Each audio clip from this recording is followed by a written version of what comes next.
Hi friends, কেমন আছো তোমরা? সম্রাট ব্লগিংয়ে আবার তোমাদের স্বাগত। তো আজকে একটা বিশেষ পুজো ছিল আমার বাড়িতে।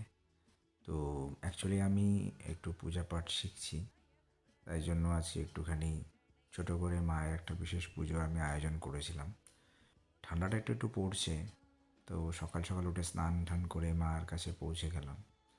মা কি মিষ্টি দেখতে না? আমিও পাগল, সে তো মিষ্টি হবেই। তো পুজোটা আমি গুছিয়ে নিয়েছিলাম নিজে হাতে, ঘট পেতে ঘটের মধ্যে সিঁদুর লাগিয়ে যেরকমভাবে করতে হয় সমস্ত জিনিস গুছিয়ে একা হাতে করে নিয়েছি। দেখো, আমার ভিডিও বানানোর জন্য সেরকম কোনো অ্যাসিস্ট্যান্ট নেই, তো আমাকে নিজেই সব করতে হয় এক হাতে। তো ভুল হলে একটু ক্ষমা করে দিও।